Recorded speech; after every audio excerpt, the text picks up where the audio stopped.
बहुत समय पहले पहाड़ों और जंगलों के बीच बसा एक छोटा सा गांव था जिसका नाम था सुखधाम। वहां एक तेज तर्रार और जिज्ञासु युवक रहता था जिसका नाम अर्जुन था। अर्जुन को कहानियां सुनने और पहेलियां सुलझाने का बहुत शौक था।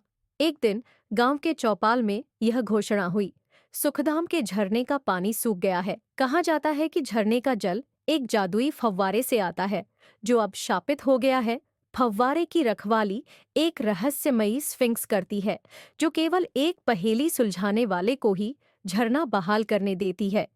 अर्जुन ने इस चुनौती को स्वीकार किया और उस जादुई फव्वारे तक जाने का निर्णय लिया। अर्जुन ने अपनी यात्रा शुरू की और जल्द ही एक घने जादुई जंगल में पहुंचा।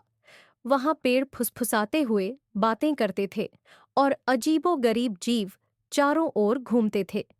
रास्ते में अर्जुन का सामना एक बोलने वाले उल्लू से हुआ। उल्लू ने कहा, अगर तुम मेरी पहेली का उत्तर दोगे तो मैं तुम्हें सही रास्ता दिखाऊंगा। उल्लू ने पहेली पूछी। ऐसी कौन सी चीज है जो आगे बढ़ती है पर पीछे मुड़कर कभी नहीं देखती? अर्जुन ने थोड़ी देर सोचा और मुस्कुराते हुए कहा। समय।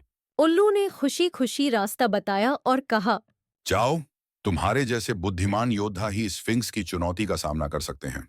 कई बाधाओं को पार करने के बाद अर्जुन जादुई फव्वारे के पास पहुंचा। वहां एक विशाल पत्थर की स्फिंक्स बैठी थी जिसके सुनहरे पंख चमक रहे थे और आंखें ज्ञान से भरी हुई थीं।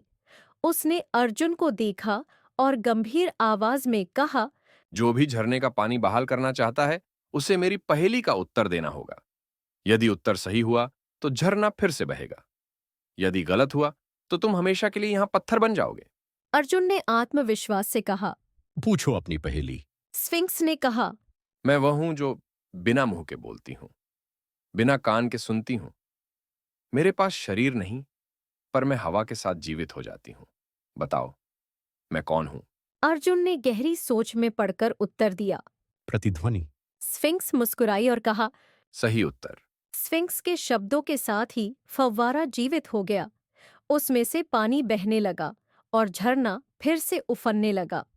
सुखधाम का सूखा खत्म हो गया। अर्जुन को स्फिंक्स ने आशीर्वाद दिया और कहा, तुमने अपनी बुद्धि और साहस से यह चुनौती पूरी की। जाओ और अपने गांव को खुशहाल बनाओ। अर्जुन गांव लौट आया जहां उसे एक नायक के रूप में सम्मानित किया गया। उसने कोई इनाम नहीं मांगा क्योंकि उसके लिए सबसे बड़ा इनाम था गांव की खुशहाली। और इस तरह अर्जुन की कहानी पीढ़ियों तक सुनाई जाती रही।